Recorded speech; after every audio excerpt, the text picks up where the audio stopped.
And we're live. Welcome to the Killer Be Killed podcast. I'm Damian, and this is the most unlistened podcast on the interwebs. Thanks for everybody showing up. Josh I think he's off today. He's got jury duty, and a couple of the other guys have been running around, so you're stuck with me. One of the things I want to talk about right away is what you're going to face out there in the street. So, we put this video out and it's been around a very long time, and I'm just going to share it with you right now. And this is why you don't grapple in the street. So, we've done this promo, we use it in our advertising, and we get always get a really nice reaction.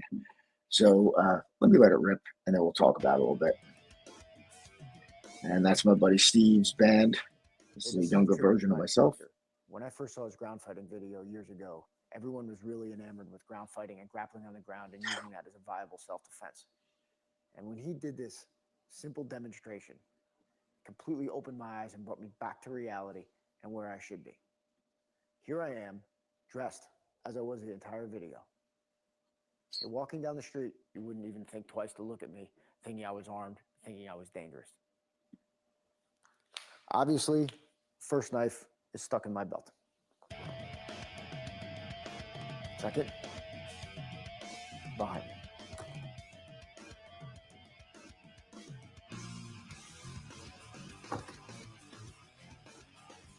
My check, my knuckle duster, little sleeve dagger. Of course, the old boot knife. Always have two. Don't just have one.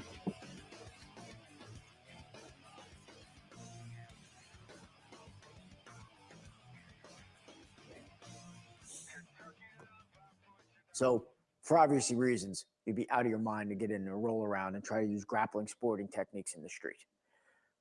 Oh, almost forgot.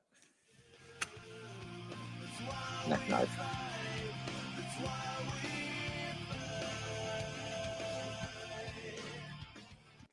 Okay, so we get a lot of comments from people. The biggest thing is like, "Well, who the hell carries that much knives?" I'm like, first of all, you'd be surprised. Second of all, you're going to be, everybody projects, their own version of what a threat is, and they really have no idea what the hell is out there. You really don't. This is a reason why you generally just don't enter into an altercation, a physical altercation, a use of force altercation, a situation. Okay, somebody knows me. Still look like you can do some breakdance move. Yeah, that's true. Thank you for posting that. That is awesome. Yeah, man, I was back in middle school days. Let's go. So, yeah, I have to say that, we always project what our enemy is. And the reality is, these are people who are willing to break the law to do whatever. It's the same thing when you look at things like gun control and, you look at restrictions on weapons and, what's accessible to law-abiding citizens. I mean, the reality is people break the law. They do not give a crap, period. So you can pass all the laws you want in the world. Thanks, Dion. Thanks for showing up, man. So, you're looking at the stuff and, people, if a regular person's going to look like, oh, no, who does that? Because they automatically dismiss it because they don't want to think about it. Right? They're sitting in your world, and that's fine. And look, I mean, to sit there and think like we're constantly, like I've got like, I mean, look, don't get me wrong, I have my share of canned goods and ammo, but the reality is, you're just a gentle preparation, and people think it's a life of living in fear, when in reality, it's a life of freedom. I can't tell you. No, listen, I don't walk around thinking I could kick everybody's ass. That's ridiculous. I mean, the toughest man on the planet today is not the toughest man tomorrow. That's dumb.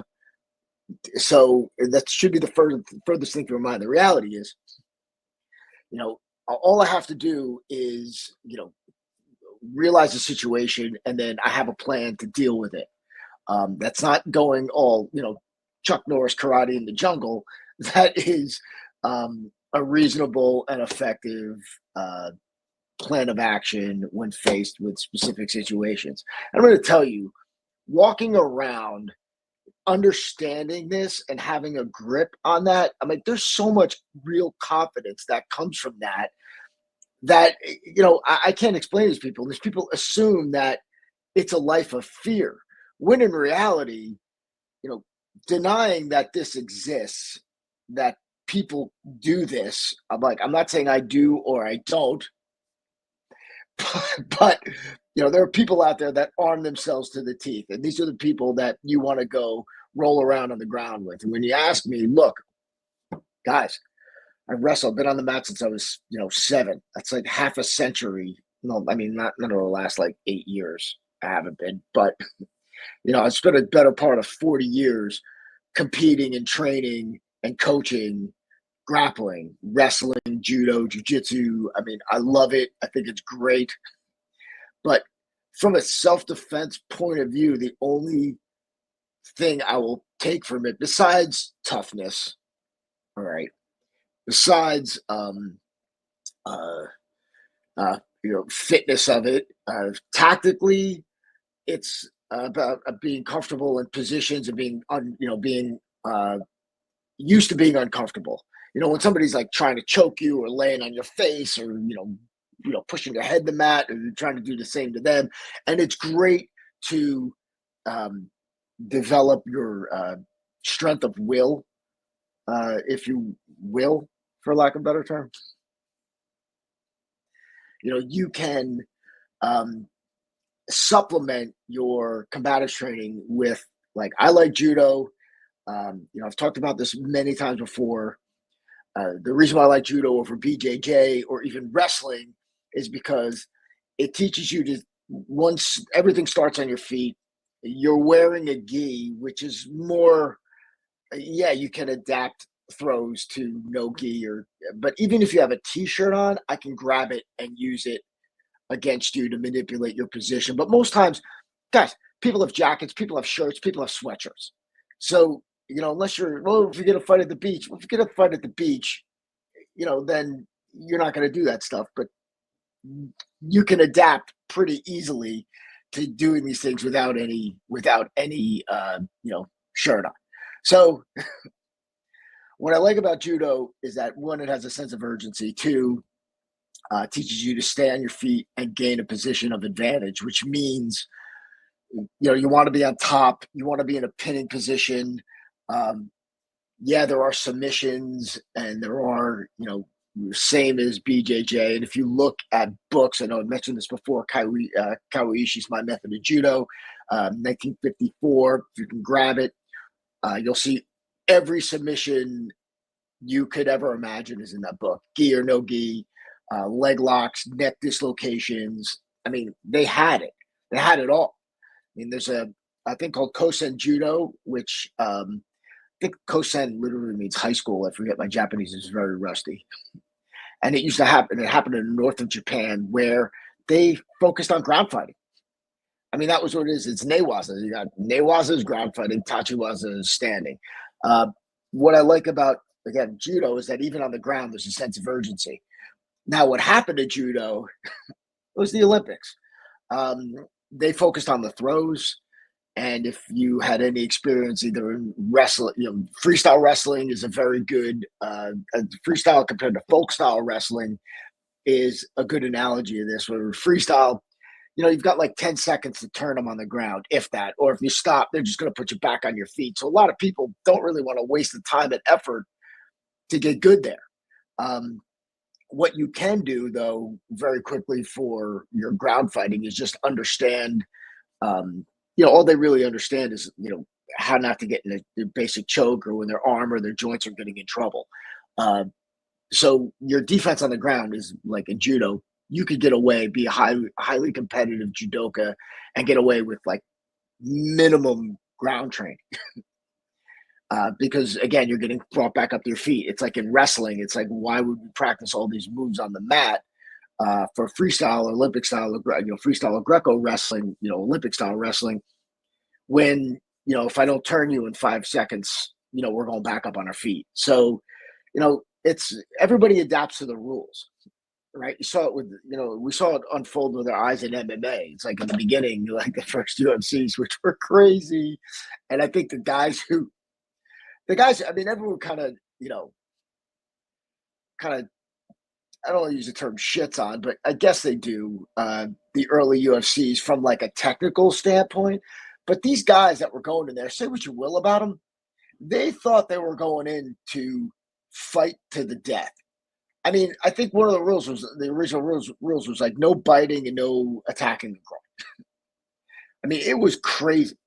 And you could tell also how, the original UFCs didn't understand what actually happens when you kind of really fight, because hands get broken. You're just from a simple punch. Um, Teeth get chipped. People were getting damaged, and that's why you would get like, so how the way they did it is they would have a bracket like you would a wrestling or judo or jiu-jitsu tournament, because that's all they knew, right? I mean, you'll grapple multiple times, you can point fight multiple times, but as soon as you start getting into real contact like boxing and kickboxing and MMA, you know, that's like, there's a reason why boxers don't fight every week, right? I mean, they're getting the shit kicked out of them. So, what they would do is they had the bracket set up like a wrestling tournament. And then what would happen is like a guy would make it like win, but like break his hand in the first fight, and then they would drop somebody else in. So you did get people who were like sneaking in at the end that, weren't that good. They were just fresh.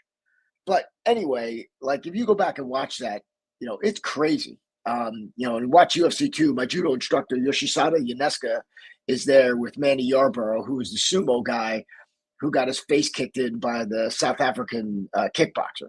It was cool because they introduced Yanni at the ringside, which I think is awesome. I'm gonna have to go watch that again just to say hi. Rest in peace, Yanni. You were freaking awesome. So anyway, getting back to it, when people see this video, they immediately like, oh, no one does that. No one does it. Which again, your scope of what's out there and reality is really naive, because this is what's out there. And look, I would say like the majority of the time, you're gonna maybe, if the handful of times that or you know it is, people get exposed to violence all the time. People don't experience violence all the time. So just how many adults have actually been in a fight as a grown up, or been attacked or assaulted. They're out there, but it's not everybody. But I know people even in, my nice neighborhood that have had home invasions, that have had, burglaries. Still happens, and you're walking around and, there are sharks swimming amongst us. And, you don't know. You can go and just, stick your hand in a barrel of snakes and be grabbing garter snakes until one day you get a rattler. I mean, I've trained for the rattler. We train for the rattler. If I train for the 1%, 5%, whatever that is, because this martial artists like to make up statistics. If I train for that minority, the rest takes care of itself. And most of the times, I'm looking to avoid this stuff. I want to be left alone just like everybody else. But, I'm not going to mess around and try to submit somebody who's possibly armed like this, because you don't know. You don't know if somebody's armed. That's why when you look at, self-defense techniques and you're like, okay, defense against a knife, defense against this, defense against a punch, defense against a stab. How do you know that punch is not a stab? I mean, if you're in a dark parking lot, how do you know? You can't. So you have to assume that he is armed. You have to assume that they are friends. Because look, if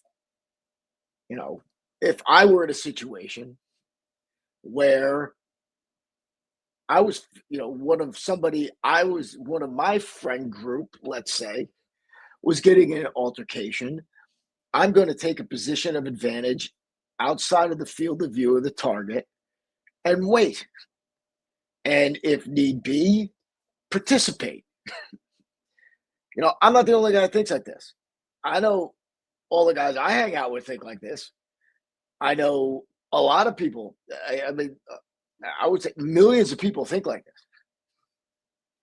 If you don't think like this, if you think it's going to be mano a mano and you can get the better of somebody, and then their friends are going to just let you sit there and finish them off or do whatever, you don't know. Chances are, yeah, maybe they just pull you off.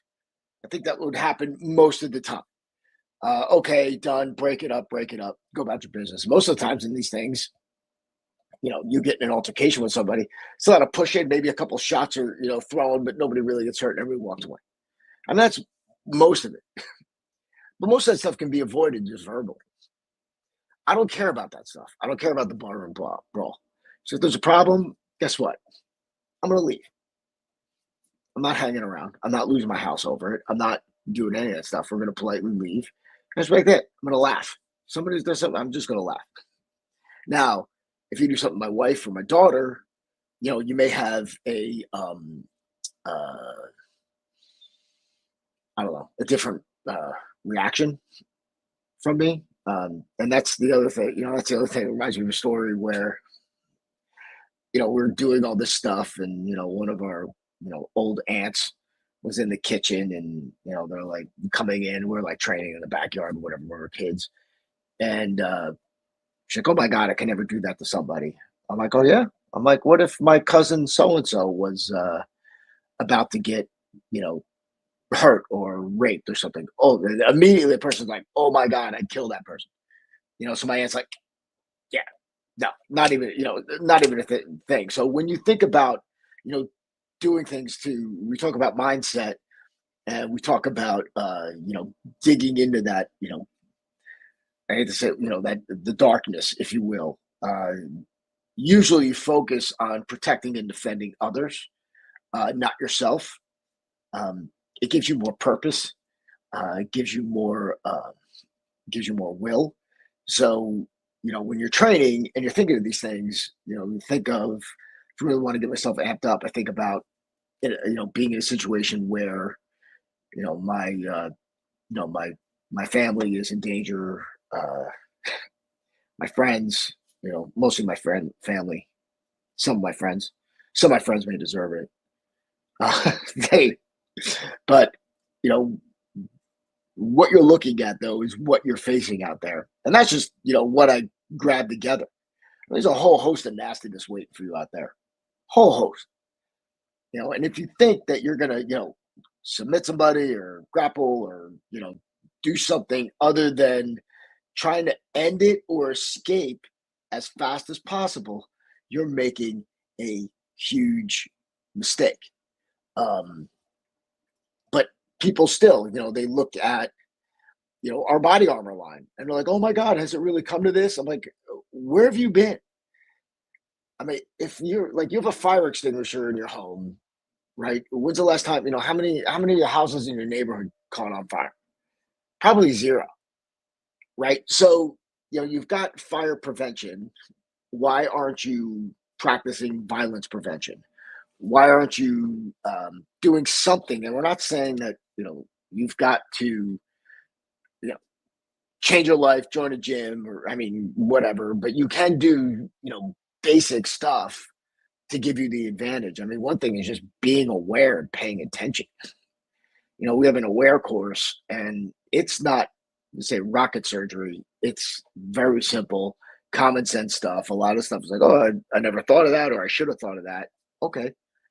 But for the most part, I mean, just if you increase your awareness and made yourself a hard target, um, you would eliminate a lot of a lot of potential situations. I mean, just looking aware and looking like you're going to be a problem will just force them. If it's somebody looking to, if it's a criminal, uh, they're nothing comes up out of the blue. That's what I love, like self-defense class, when you're like, okay, you're the defender, I'm the attacker. Okay, great. Okay, great. I get it. We got to start someplace. But fact is, these guys just don't jump out of nowhere and just decide to attack you, even if it's the knockout game. I don't know if the crazy kids are still doing that, but even if it's still that, they're sizing you up, right? Every criminal goes through that cost benefit analysis, right? Is the juice worth the squeeze? Right? So, they're sizing you up. So if you're paying attention, you will see somebody paying attention to you. So just with that, you'll be able to, you know, change your tact, or, duck into a store, or leave, or, go stand by a security guard or a cop, or, get into a crowd. Right. So, most of the times, I mean, like we mentioned this book before, the book Gift of Fear by Gavin DeBecker is awesome. Um, we interviewed a lot of victims, and all of them said, well, I saw this guy before, he looked familiar, or I saw, that car circled the block a couple times and I thought it was odd. Again, we're more aware than what we let on to be, right? So, and you leave your house, you're like condition yellow. I mean, I saw, somebody again posted something. Oh my God, you're going around walking like that. I go, yeah. I go, when I'm in public, I'm paying attention. When I'm in public, I'm looking around. When I'm in public, I'm looking at people's hands. I'm looking at their body language. I'm looking at what they're wearing. And it's not like I got to sit there and study. I mean, look, I still get, still hang out, have a good time, but I'm just paying attention. And it's a trained skill that you can do once you start doing it. It's like taking the position of advantage on somebody when you're talking to them. You just start doing it, and then you just start doing it. And the more you do it, the more natural it feels. So it doesn't, so when you're doing it, it doesn't feel like you're setting somebody up. So, there's like everyday skills. And that's why when I say, like, look, I'll give me 5 minutes, I'll show you something you can do, make yourself safer right now. It's not complicated. You kind of naturally should do it. But a lot of people don't think about it, right? They always, they're just like, oh no, I'm paranoid, you're being crazy, don't be bothered. Be bothered. All right. These people don't appear out of a puff of smoke, right? They do planning. They case you. They case the area. They have it mapped out when they're going to do it. It's not like I'm going to be like, hey, I think I'm going to get my gun today and go down to Walmart and just light everybody up. No, they don't. It doesn't work like that. There's planning. There's acquiring it. There's acquiring weapons and ammunition. They do dry runs. They'll go down. They'll case it. They want to get the highest body count they can get. Right? Criminals want to impose their will over you to get something they want without being caught, identified, or injured. Right? So anytime criminal thinks they can get caught, identified, or injured, they're going to move on. A higher degree of any of that. It's not like they're going to getting injured could be a whole freaking thing. Now they got to go down. If they don't have, I'm assuming they don't have health care, so they're going to the clinic. They're going to have to go. It's something they do not want to deal with. So, when you're, what's out there is worse than you can ever imagine. I know people and I've met people through my life that are just some scary, scary people. They don't care. They have something you want, they're going to come and take it. If they think they can get away with it without getting caught, injured, or identified. So, I, train for the worst, hope for the best.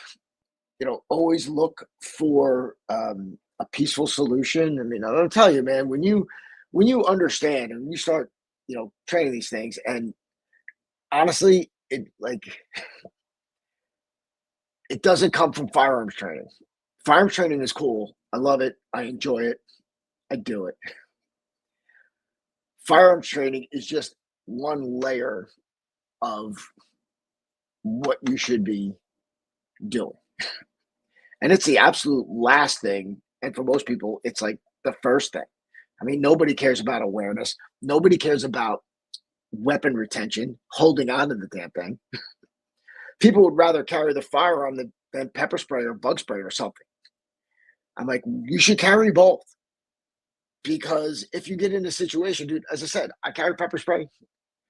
I carry, a variety of weapons on me. Again, always depending on where I'm going and what I can, bring with me. But yeah, I'm never going out. If I'm going into a crowd, I've got an armored backpack or jacket, depending on the weather or the situation.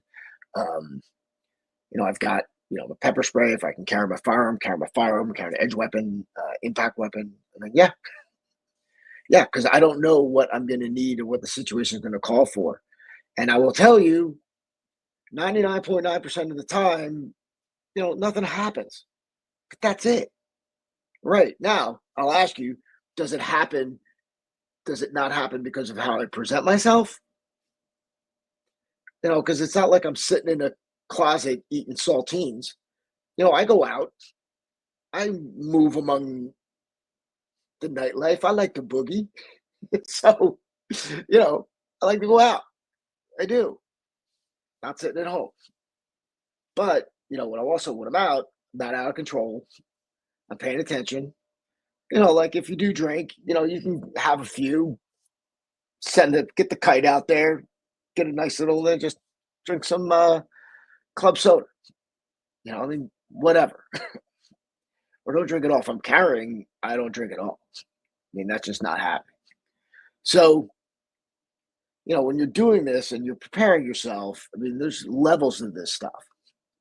You can do, you know, awareness, pepper spray, like, I don't know, you do the fast course or something where you're just like, okay, I got, maybe you got, maybe you get one of our armored jackets or backpacks, maybe you have them for your kids, your family. I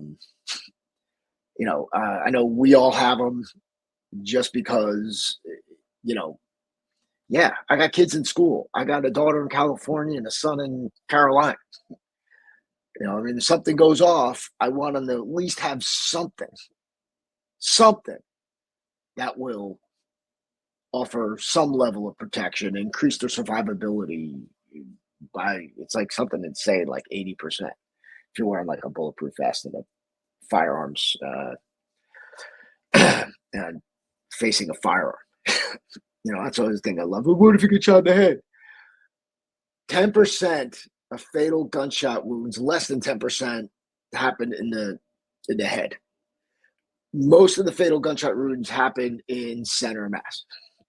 The other one's getting shot in the extremities, depending if you hit an artery or not. But look, there's a ton of videos of people getting shot multiple times. If you think about it, you're getting just stabbed, right? Bullets going through, bullets sticking in. A lot of times you're going to get shot in an extremity and you don't even feel it.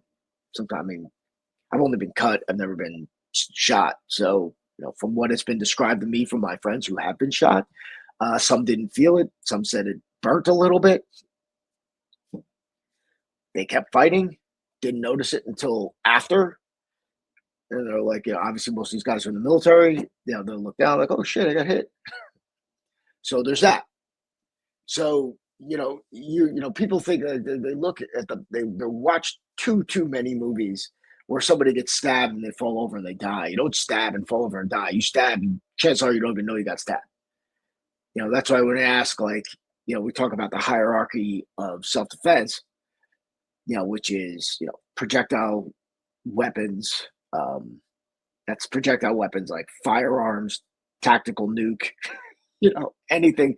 The least amount of physical contact with the most amount of effectiveness is the best self defense. So think about that. That includes escape, running, everything, all non-contact stuff like personal alarms, pepper sprays. And then there's, use of deadly force, firearms. Now, I was thinking about this. I don't know where to put impact weapon and edge weapon because they're right next to each other. Impact weapon, you can affect a knockout faster with an impact weapon than you can an edge weapon. But an edge weapon, they start bleeding, is going to start the clock ticking.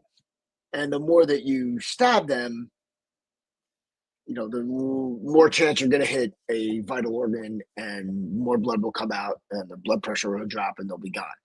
The problem is when you're stabbing them, you're still going to be able to fight. Like, again, I've seen like there's crazy videos and pictures out there of people getting like stabbed like 20 times, 30 times, and like still fighting and living and walking around. There's one picture of the chick with like a knife stuck in her skull. Nuts. Like sitting on the gurney, like no problem. So, what you're going to withstand in the real world is a lot more than what you've been led to believe. You've been led to believe that if you get shot once, you fall down and die. You get stabbed once, you fall down and die. No, if it's not here or if it's not here, there's a good chance you're going to keep going. So when we talk about training, and we always have a saying like no one dies in training.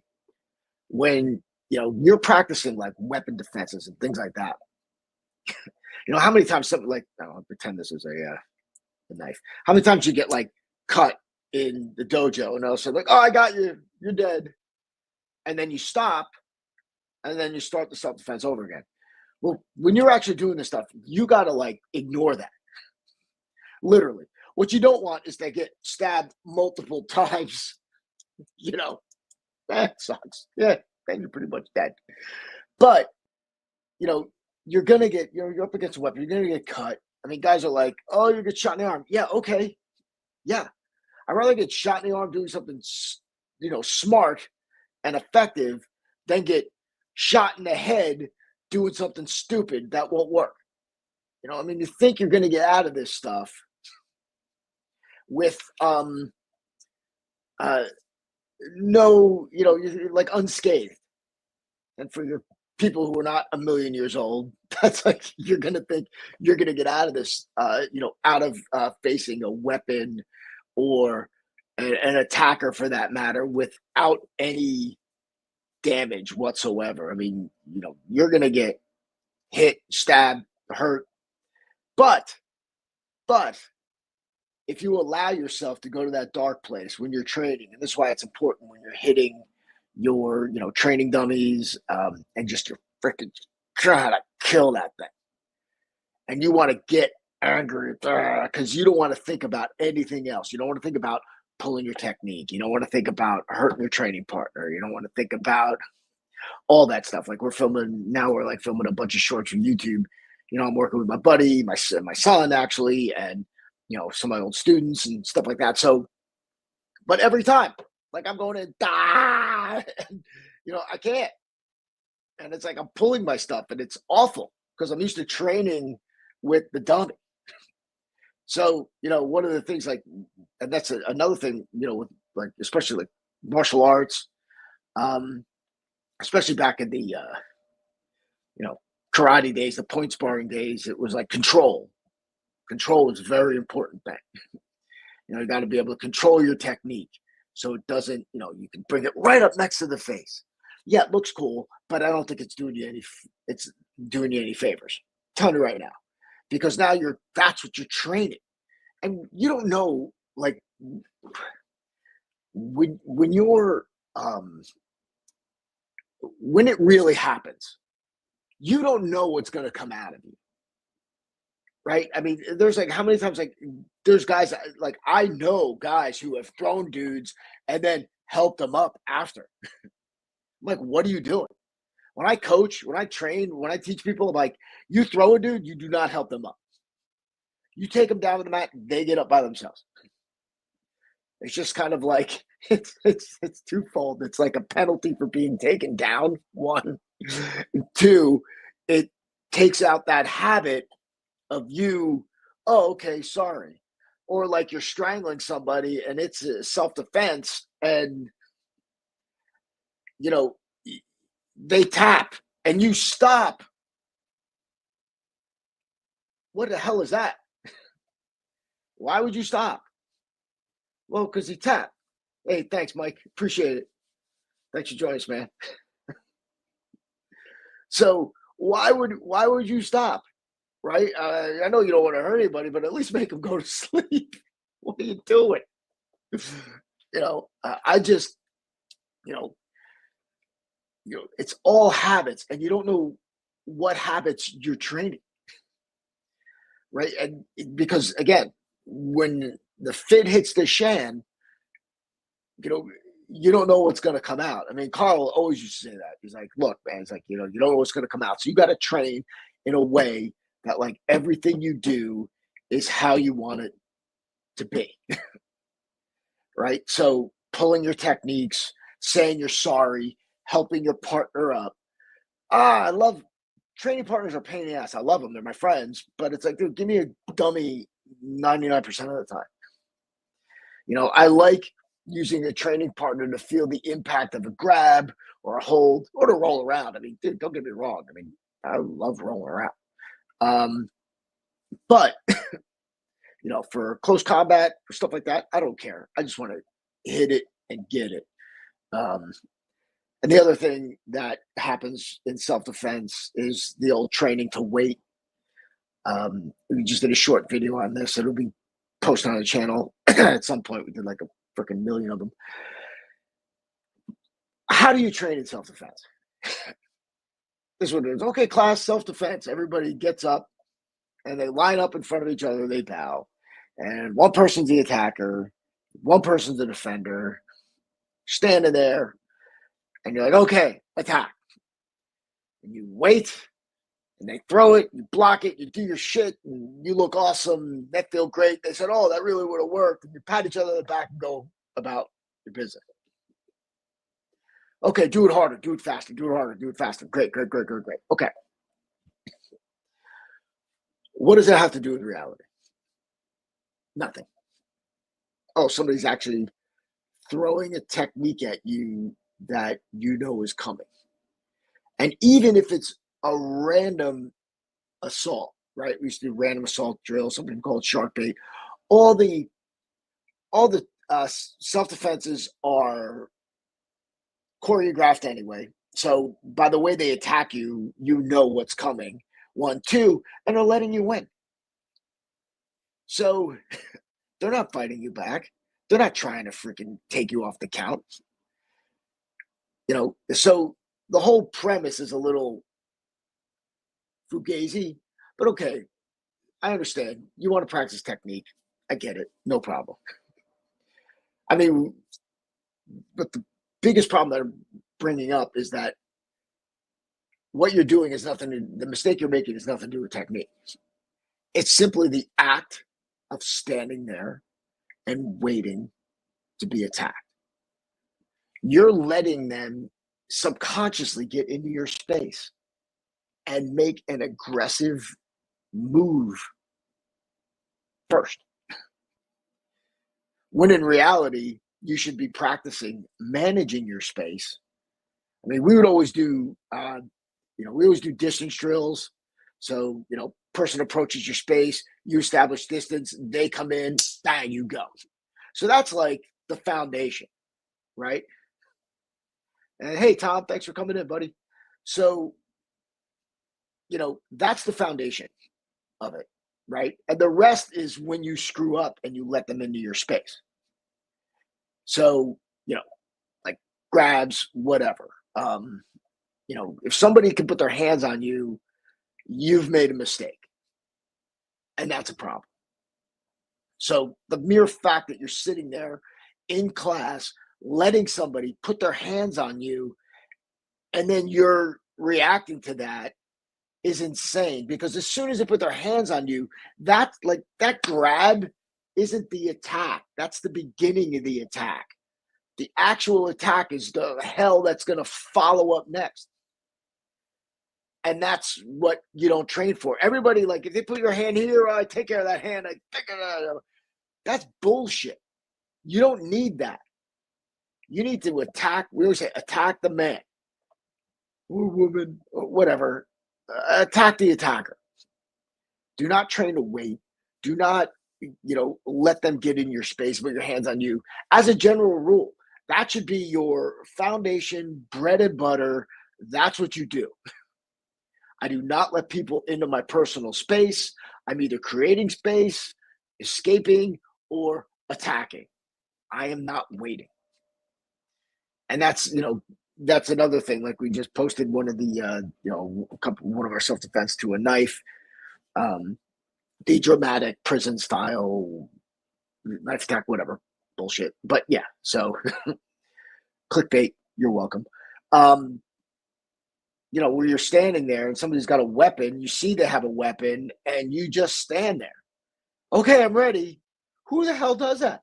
You're not using your environment. You're not picking up a trash can or running around a park bench or doing whatever.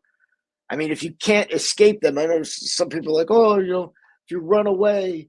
Look, if you're running away from somebody, they still have to set their feet to stab you. I mean, I saw a self-defense expert like running away and the girl was stabbing him. He's like, oh, I still got stabbed. I go, by what measure? You are running away. This is how stabbing works. Like she just touched you with the knife. Running away works. It's not the sexiest thing.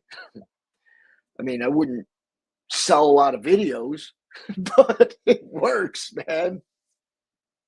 If it's just you and and you can get out, run. That's also a thing. Like we used to do. I used to run an ad decades ago. It's like could you save your own life? And it's like, could you pull yourself out of a burning car? Could you climb through a window? Could you could you scale a 4-foot fence? How far and how fast can you run? Can you swim? How long can you swim? Can you tread water? Can you defend yourself? These are like basic questions. And that's why, obviously the better fitness level you have, the more of a chance you have to survive, regardless of your training. So if you're in generally good shape and have dedicated, a portion of your day to maintaining it, you're ahead of the value. Look around you. My wrestling coach in college said one thing. He goes, look, Ross, he goes, there's one thing. He goes, you don't have to be athletically gifted to be in shape. Yeah. You just have to have the will to do it. That's the rub, man. That's what it is. I mean, the will to get out there. I mean, I'm going to be, I'm working on a workout. I'm just going to post the shit for free. For the last month, we've been doing it. I got about another week, and then I'll probably force my wife and Angela to follow me around because I just want to post it. I want to give it away. I'm getting really good results at my age, 57, and I feel great. It's awesome. It works. I feel good, and I want to share it with you guys. So, oh wow, we just talked a lot of crap. So I found this video and I want to share it with you guys. It is so I'd like to get your thoughts on it.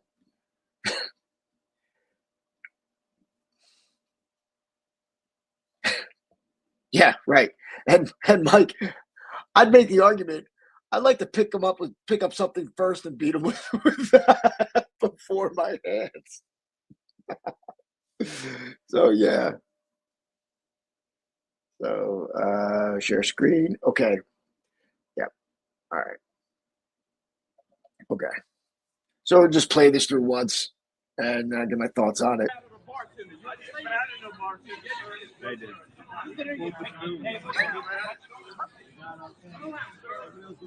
Oh, there we go. Okay. So I don't know what precipitated this event, the use of force, but it looks like he clapped him with the taser right away. So he wasn't combative. He was non-compliant. They're trying to arrest him. So you've got male cop and female cop. Both of them do not look like they are in shape. Oh, damn.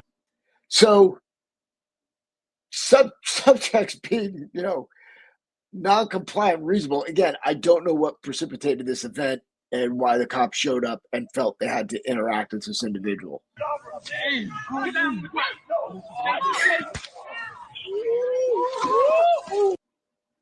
All right, so I think she hit him again with the taser. I don't know what happened. Let's roll that back.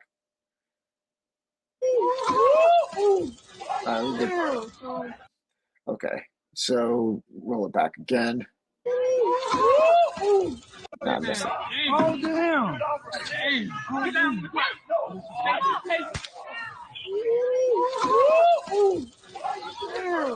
Okay, I guess she tasered him again.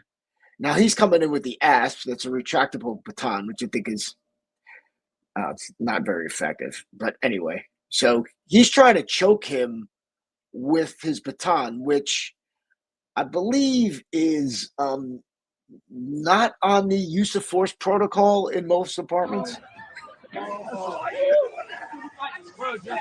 Okay, she's useless.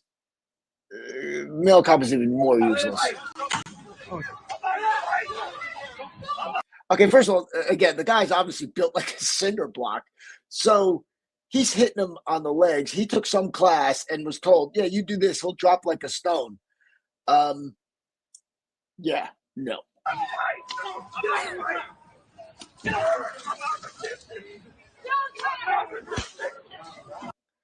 Now, I'm trying to see, was it the other taser?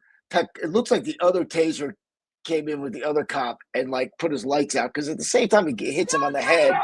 No, it wasn't a hard enough shot. Let's just go.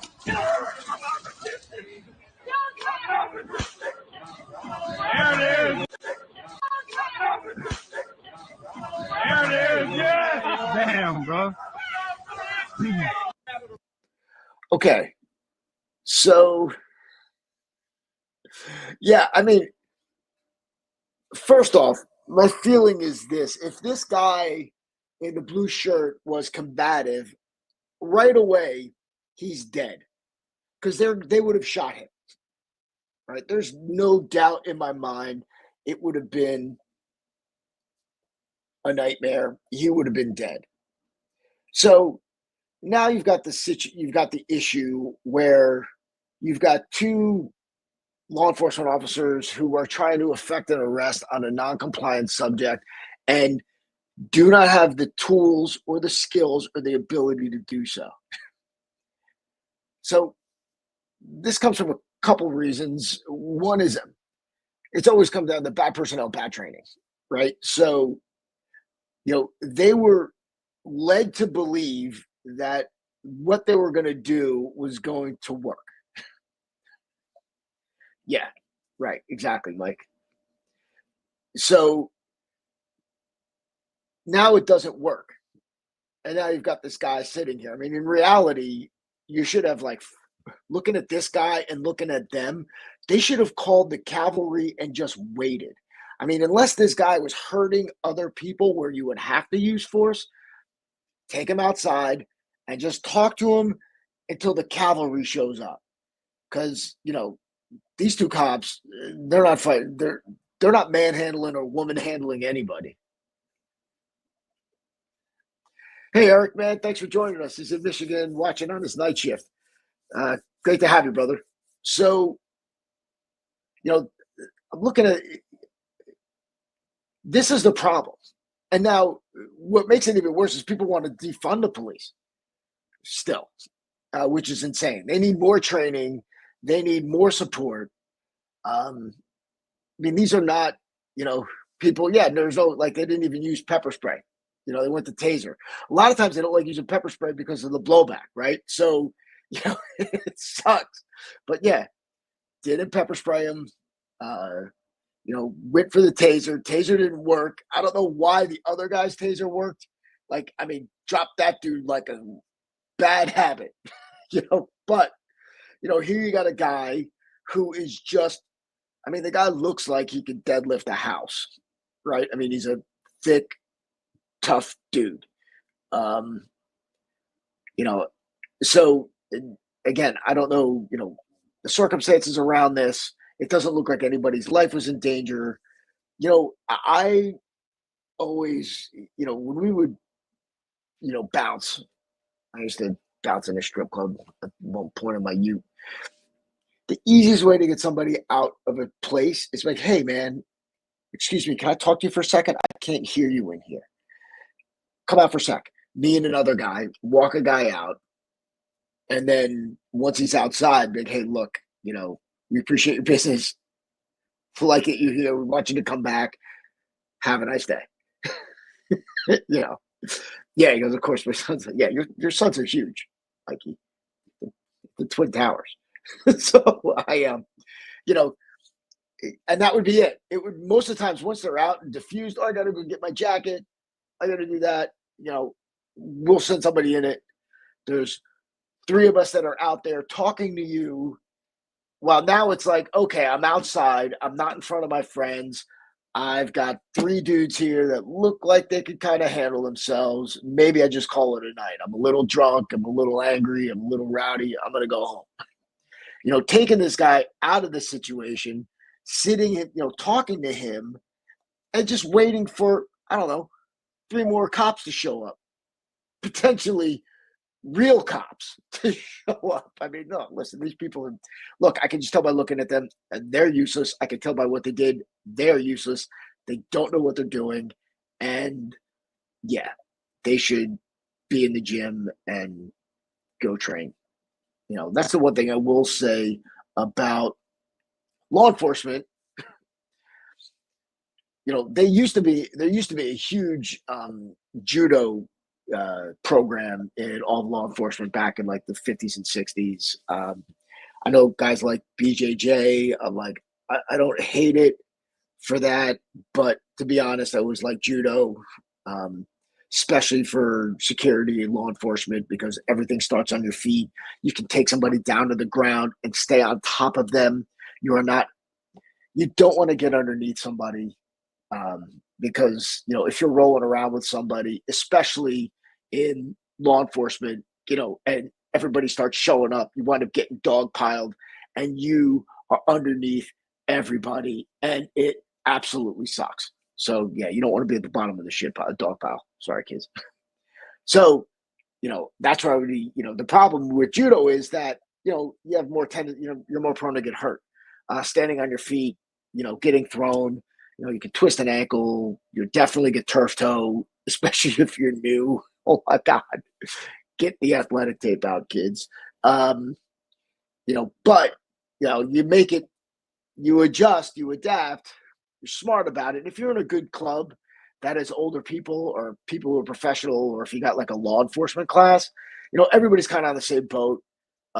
So that's good. I mean, look, if you're doing BJJ, I go, that's fine. You should know how to manipulate somebody in a non-lethal striking manner as a cop. You should also know how to defend yourself when everything goes to hell, because if you're one-on-one and someone's attacking you, you should not be doing BJJ. You should not be doing judo. You should be doing combatives to save your own ass. Period. End of story. But if you're effecting an arrest, understanding how leverage body works and imposing your will on somebody in that way, yeah, it helps. It helps a lot. You don't have to do it that long either. I mean, you could get, a decent skill set up in like 5 or 6 months for just defense and understanding positions. You're not tapping the line. You're not doing any of that stuff. But you will understand, okay, yeah, I'm not freaking out in this position. Okay, somebody puts their hands on me. Okay, I'm moving. This is what this feels like. I'm not flying off my feet into the atmosphere. So yeah, that's it. So I want to thank everybody for joining us today. I had fun. It's Memorial Day weekend, so thank a vet. Thank you for your service. Appreciate you guys. Again, we should have at least I think Josh will be back next week.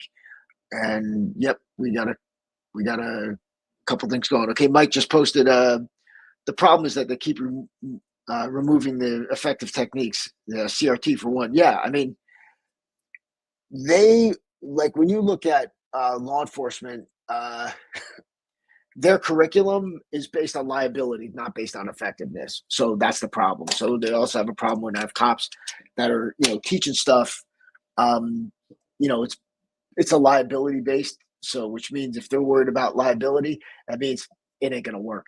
Okay, guys, everybody, thank you very much. We're gonna end it there. Enjoy the holiday weekend. Stay safe. Veterans, thank you very much. And until next time, train honestly.